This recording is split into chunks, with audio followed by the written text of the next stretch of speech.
Ontem nós falamos sobre a teoria desenvolvida por Aristóteles a respeito das 4 causas da coisa, né? Quem está no grupo recebeu a aula de ontem e pôde então assistir. E quais são as 4 causas da coisa, do objeto? A causa formal, a causa material, a causa eficiente e a causa final, né?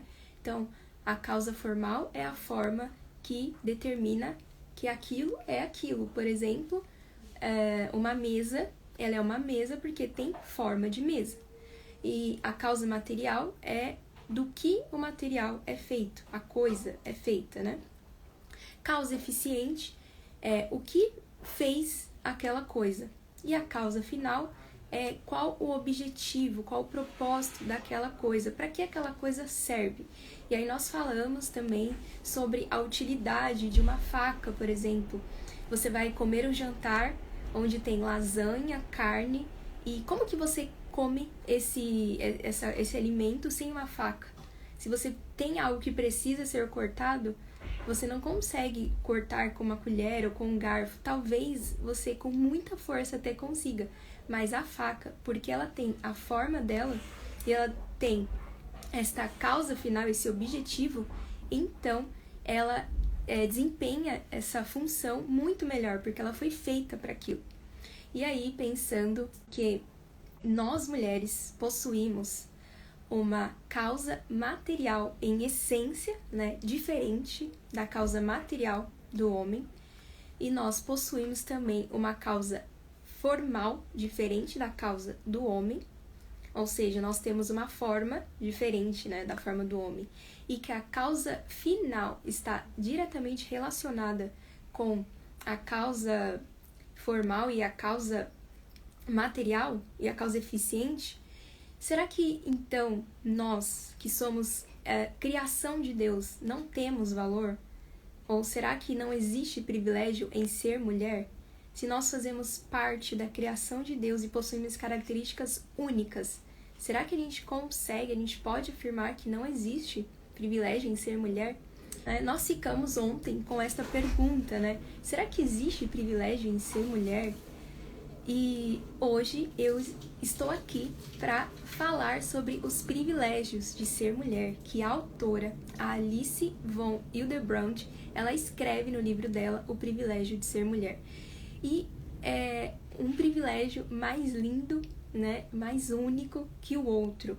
Então eu vou começar falando da beleza, né?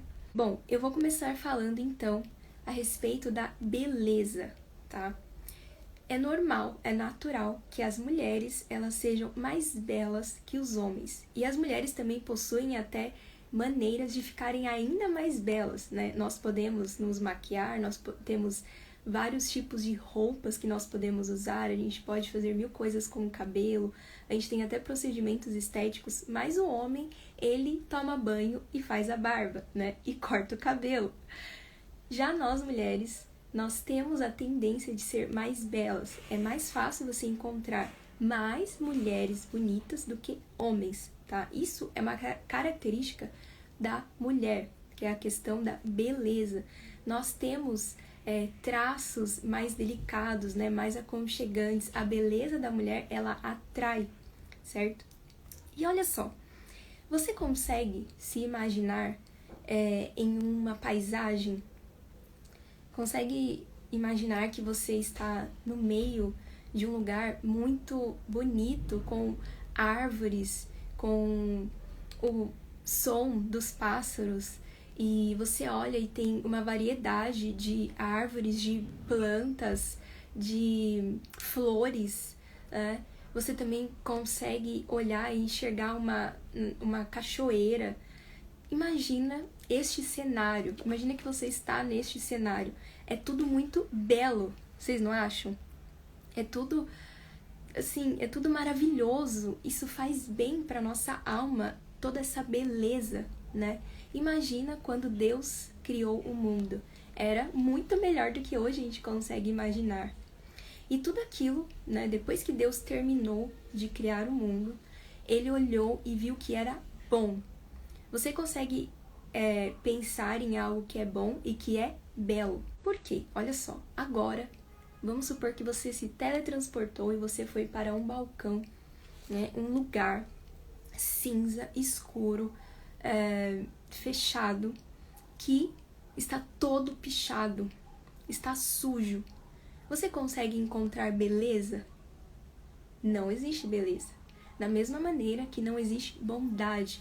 Então, a beleza, ela revela bondade, tá? Quando você está naquela paisagem, como eu descrevi anteriormente, você sente paz, você sente aconchego. A beleza revela a bondade de Deus, porque quando Deus fez toda a criação, Deus olhou e falou que aquilo era bom. Então nós, mulheres, nós temos esta característica que é um privilégio. Nós temos a tendência de ser mais belas, né? A nossa beleza revela bondade e atrai e também equilibra a humanidade. E, bom, esta é a primeira característica da mulher, uma característica única que também é um privilégio. E agora eu vou entrar num privilégio um pouquinho mais comum, né? Nós mulheres temos a tendência de achar que é humilhante ser frágil. Então, a fragilidade também é uma característica única da mulher. Por quê?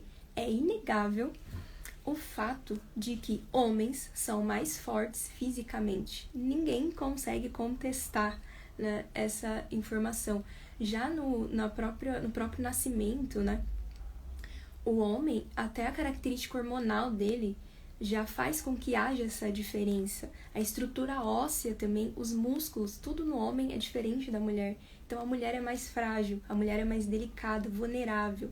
E para algumas mulheres pode ser humilhante, né? Ser mais frágil. Mas tudo o que é frágil não é necessariamente fraco, não é necessariamente ruim. Como que você lida com um prato de plástico e um prato de porcelana, por exemplo? Veja, nós estamos falando de algo que não é frágil e nós estamos falando de algo que é frágil, mas você provavelmente pague caro por este prato de porcelana só por ele ser o que ele é, né? Por ele ser de porcelana, mas ele é mais frágil. Como você lida com um copo, por exemplo, de vidro e um copo de plástico? Veja, tudo aquilo que é frágil, que é vulnerável, pede mais cuidado. E o seu prato de porcelana que você trata com todo cuidado, ele é ruim? É humilhante que ele seja de porcelana porque ele precisa ser cuidado, porque ele precisa de mais atenção? Então, por que nós mulheres, olhamos para a nossa condição de fragilidade com esse olhar, né, humilhante? Veja, nós, mulheres e bebês, em se tratando de um homem equilibrado, tá? Estou falando de um homem equilibrado. Nós, mulheres e bebês, crianças que somos mais vulneráveis, despertamos no homem o que há de melhor nele, que é justamente esse instinto de proteção, esse instinto de cuidado, ao ponto dos homens entregarem até as próprias vidas, né? Revelarem, inclusive, o sacrifício de Jesus, que foi entregar a vida dele por nós. Quando você assiste o Titanic, por exemplo, quais foram os grupos que foram colocados primeiro no bote, nos botes salva-vidas? Mulheres e crianças.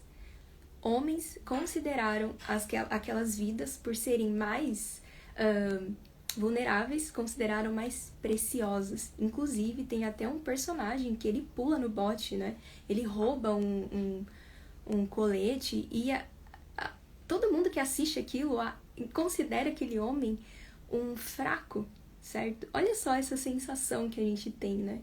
Então, a fragilidade, ela não é algo ruim. Então, nós, por causa da nossa fragilidade, da nossa vulnerabilidade, nós despertamos no homem o que há de melhor nele, que é a proteção, é o cuidado, tá? Inclusive, isso também revela o caráter de Deus. Esse é um assunto muito profundo, tá? E aí, eu quero até fazer uma indicação de um filme muito bonito, muito lindo, que expressa esse despertar nos homens de uma maneira incrível, que se chama O Céu Mandou Para Mim.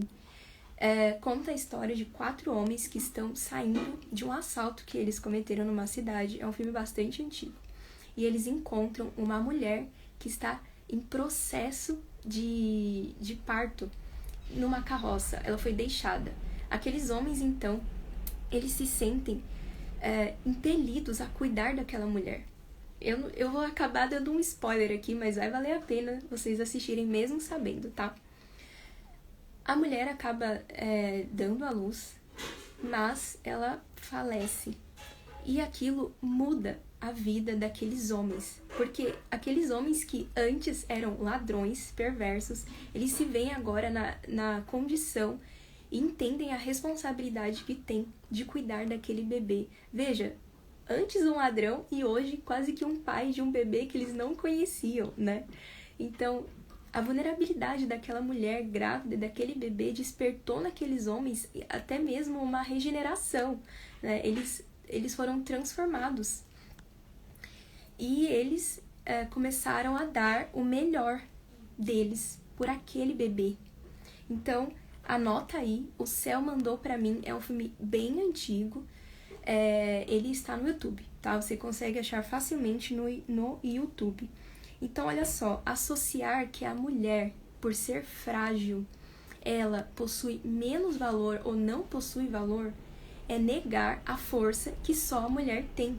Porque, olha só que interessante, a mulher, ela é naturalmente mais forte moralmente, tá? A mulher, ela tem mais força em rejeitar propostas de corrupção ou propostas que ferem a moralidade. Não é à toa que um escritor francês escreveu o seguinte: o valor de um povo deve medir-se pelo valor de suas mulheres. Então veja, se nós temos mulheres valorosas, mas não só valorosas, que reconhecem o seu valor, nós temos então uma sociedade que sabe o valor que tem. Recapitulando, beleza, né? Como a Bruna escreveu muito bem aqui, e fragilidade, tá? Duas características da mulher que muitas falam que isso não é privilégio, é uma opressão, é uma construção social, mas é algo que está em nós e só nós, mulheres, temos. Depois vem uma das partes que eu acho mais lindo, que é a receptividade. Só a mulher tem... só a mulher pode expressar de maneira mais completa, tá? A receptividade. Me respondam, do que serve uma semente se não existe uma terra para que ela possa ser plantada e frutificar? A semente, sem uma terra, ela perde o seu valor, ela não serve de nada. A semente, ela precisa de uma terra, concordam comigo? Assim, nós somos terra que recebemos uma semente do homem. E ao receber essa semente, nós então devolvemos para o homem, para a humanidade, um ser humano, tá? Bom, para nós cristãos, nós acreditamos que uma pessoa, a partir do momento que ela nasce, ela vive eternamente. Ela vive para sempre, independente, né? Ou no inferno ou no céu.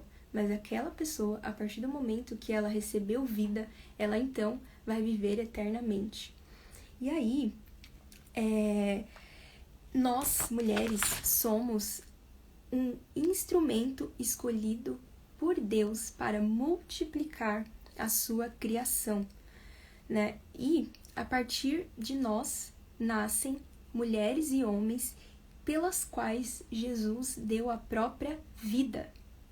Você já parou para pensar nisso? Você dá à luz a alguém por quem Jesus morreu. Isso é incrível! Você é escolhida por Deus para gerar a própria criação de Deus e para multiplicar essa criação, né? Homens e mulheres podem nascer e servir a Deus e a sociedade. E eu quero ler aqui um trecho para vocês de um livro que é Mulheres Fiéis e Seu Deus Maravilhoso. Vai contar a história de 5 mulheres, mas eu separei uma que é a Sarah Edwards. A Sarah Edwards se casou com Jonathan Edwards e ela teve 11 filhos, tá? Só isso. Mas olha só o que o estudioso da família Edwards escreveu aqui no livro. Tudo que a família fez foi de maneira competente e nobre. E muito da capacidade, do talento, da inteligência e do caráter dos mais de 1.400 membros da família Edwards é devido à senhora Edwards. Por volta do ano 1900, quando Winship fez seu estudo, o casamento de Jonathan e Sarah havia produzido, preste atenção, 13 presidentes de universidades, 65 professores, 100 advogados e um reitor de uma faculdade de direito, 30 juízes, 66 médicos e um reitor de uma faculdade de medicina, 80 encarregados de ofício público, inclusive 3 senadores nos Estados Unidos, prefeitos de 3 grandes cidades, governadores de 3 estados, um vice-presidente dos Estados Unidos, um diretor do Ministério da Fazenda dos Estados Unidos. Então, porque esta mulher reconheceu o seu privilégio de ser receptiva, ela pôde impactar a sociedade de maneira incrível, de maneira irremediável e de maneira eterna. Imagina tudo que esses descendentes fizeram por este país. Vocês conseguem imaginar que do ventre de vocês pode surgir alguém que desenvolva algo que diminua o sofrimento da humanidade, por exemplo? Ou do seu ventre pode sair alguém que vá ganhar uma nação para Jesus ou vá liderar uma nação, né? Então, este é um dos melhores e maiores privilégios de ser mulher. Eu, particularmente, considero o maior, né? O nome do livro é Mulheres Fiéis e Seu Deus Maravilhoso, da Noelle Piper. Eu vou colocar aqui, ó. Tá bom? Então, olha só. Em algum momento, aprofundando só mais um pouquinho dentro desse assunto, né, sobre a receptividade, por um momento, geralmente 9 meses, a mulher é a única que tem a capacidade de carregar dentro de si 2 almas. Homens não podem fazer isso. Homens não produzem obras eternas. Mulheres produzem obras eternas. Imagina, uma criança que nasceu viverá eternamente. Mas as obras construídas por homens um dia cairão, um dia perecerão. E veja, isso também está muito ligado ao sofrimento, que é mais uma característica da mulher. E a gente pode olhar para a questão do sofrimento e achar que isso não é um privilégio. Mas, se a gente olhar com um olhar diferenciado, né, um olhar sobrenatural, a gente vai entender como o sofrimento nos aproxima de Deus, tá?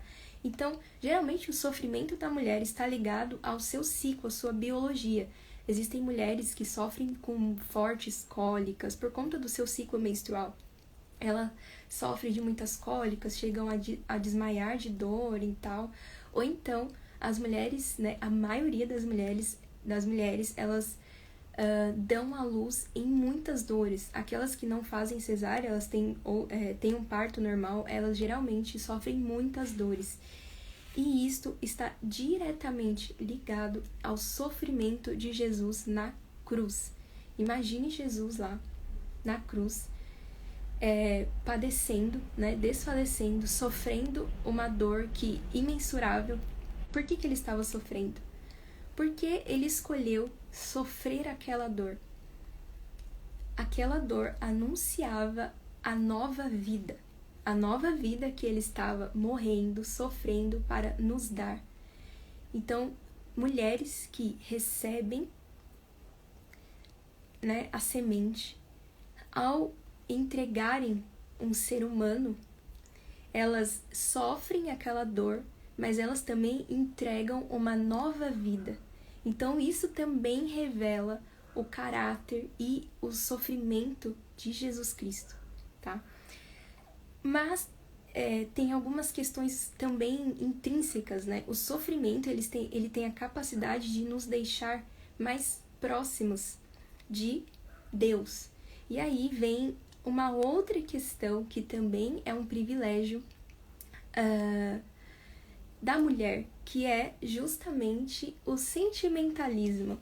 Quem aqui já ouviu aquela piada, né? Mulher chora até com inauguração de supermercado ou inauguração de loja, né? Geralmente nós escutamos realmente piadas por sermos mais sentimentais, por sermos mais choronas, né?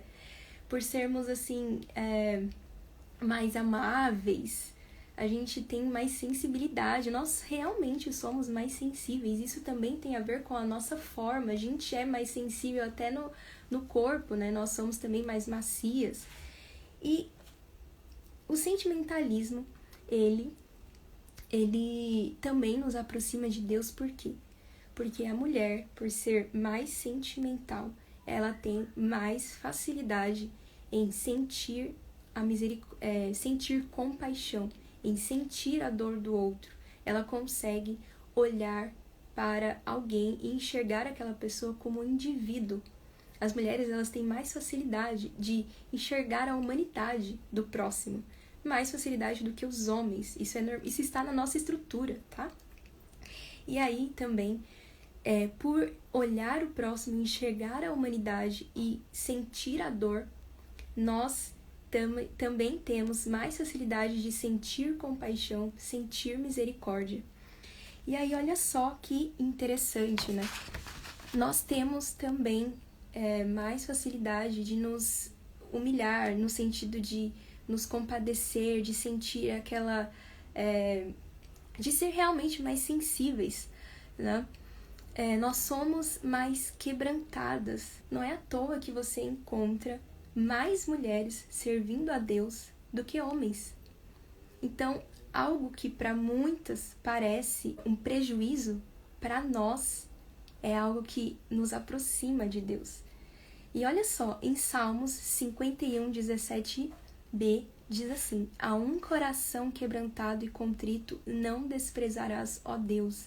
Então, nós mulheres deveríamos valorizar a nossa facilidade em sentir, né, em ficar contrista, certo? Tem um outro versículo também que está lá em Mateus 5, no Sermão do Monte, que Jesus diz assim, ó: bem-aventurados os que choram. Veja, Deus nunca rejeitou os nossos sentimentos. Deus não rejeita os nossos sentimentos. Deus rejeita os sentimentos que nos afastam de Deus, da mesma forma que rejeita uma racionalidade, um intelecto que nos afastam de Deus. Não é porque somos sentimentais, porque sentimos, que estamos distantes de Deus. Os sentimentos, eles só são ruins quando eles não são ordenados. Da mesma maneira, o intelecto, a racionalidade. Quantos cientistas existem que negam a existência de Deus? Então, veja, não é um problema sentir. Jesus, ele se compadeceu. Como ele se compadeceria de um povo ao olhar e perceber que aquele povo estava sem pastor? Como ele se compadeceria? Como ele sentiria, né, compaixão sem ter sentimento dentro dele? Impossível. Então, essa é mais uma característica das mulheres que é algo nosso e é um privilégio. Então, vou recapitular aqui os privilégios de ser mulher: a beleza, a fragilidade, a receptividade, o sofrimento, o sentimentalismo e o corpo. O corpo da mulher, ele é diferente. Veja, lembra lá da causa formal? E a causa formal é a forma da coisa, né? Que determina a causa final. Nós já falamos sobre a receptividade. Se a mulher não tivesse a forma que ela tem, ela não poderia receber uma semente e depois entregá-la. Então, existe um motivo do porquê o nosso corpo é do jeito que é. Mas, olha que interessante, os órgãos íntimos da mulher, eles são escondidos, né? E tudo aquilo que é escondido é velado e revela mistério. Bom, nós sabemos que Deus revela, né, a sua glória e revela muito de si para a humanidade, mas nós sabemos também que a Bíblia fala dos mistérios escondidos de Deus. Então, até na nossa forma, até no nosso mistério como corpo feminino, nós revelamos também uma parte de Deus, que é justamente esta parte misteriosa.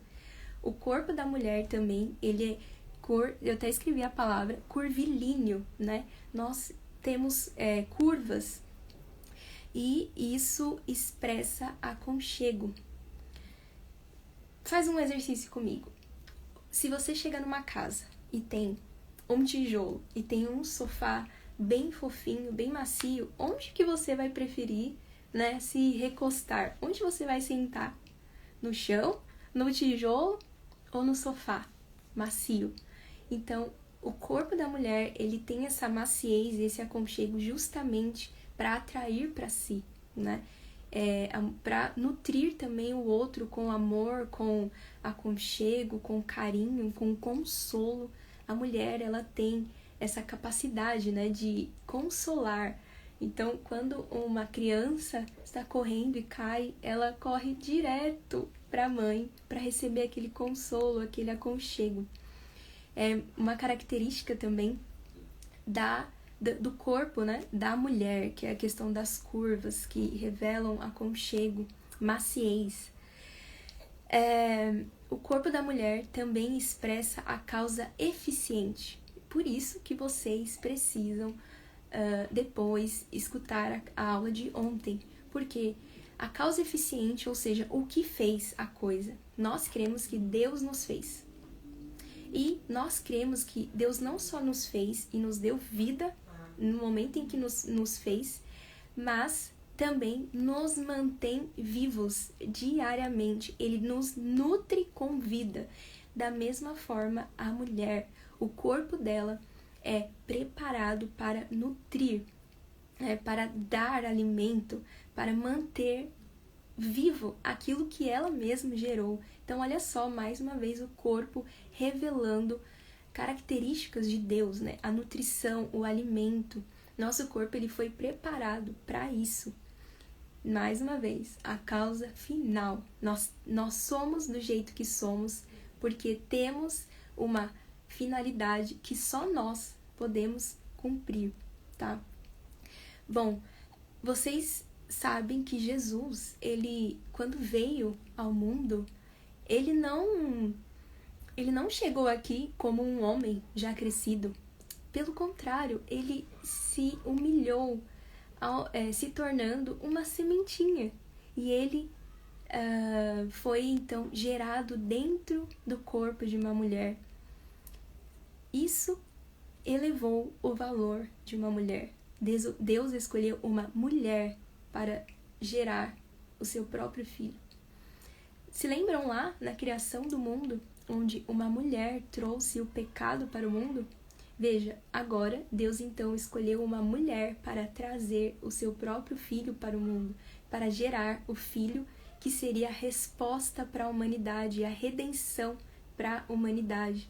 Então Deus escolheu uma mulher para trazer a resposta, né, que o mundo precisava. E esses são os privilégios de ser mulher. Eu tenho certeza que você gostou de ouvir tudo isso, né?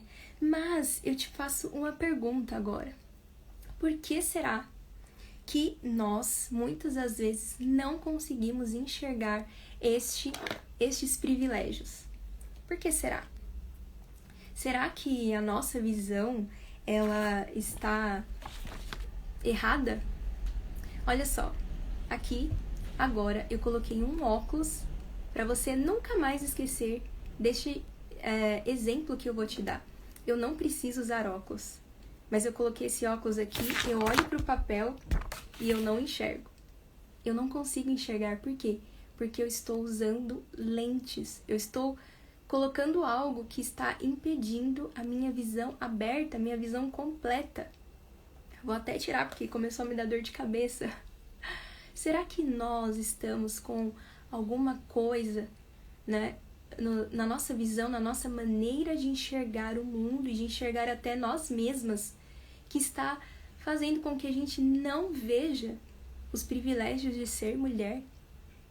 Será que a maneira como nós enxergamos está nos desvalorizando e desvalorizando também as mulheres ao nosso redor? Será que os nossos pensamentos, eles estão mexendo com a maneira como nós enxergamos? Por quê? Por que eu não consigo enxergar todos esses privilégios em ser mulher? Vocês já se perguntaram? Agora que vocês aprenderam sobre os privilégios, né, de ser mulher, e que eu trouxe aqui para vocês muitos privilégios, eu pergunto, vocês sabiam de tudo isso? Vocês já tinham pensado em tudo isso? Bom, eu sei o porquê você, mulher, talvez não enxergava todos esses privilégios, ou talvez não enxergava alguns destes. Eu sei porquê. E aí, eu quero que você vá dormir hoje pensando em tudo que eu falei, em todos esses privilégios. E comece, então, a se olhar de uma maneira diferente. Mas também pense, por que eu não consigo enxergar, eu não conseguia enxergar esses privilégios antes? Porque eu não pensava em tudo isso. Essas respostas, o porquê que você, mulher, não consegue ou não conseguia enxergar esses privilégios, eu vou responder para vocês amanhã, tá? Os motivos do porquê nós não enxergamos que a beleza é um privilégio, que a fragilidade é sim um privilégio, que a receptividade, o sofrimento, até mesmo o sofrimento, o sentimentalismo, né, e o nosso corpo são privilégios, né, que fazem parte do nosso ser mulher. E aí amanhã, então, nós nos encontramos novamente para eu contar para você o porquê que nós mulheres, não só as que estão aqui, mas muitas outras, não conseguem enxergar os privilégios de ser mulher, ok? Muito obrigada a você que ficou até aqui. Um beijo para vocês. Até amanhã. Deus abençoe. Tchau, tchau.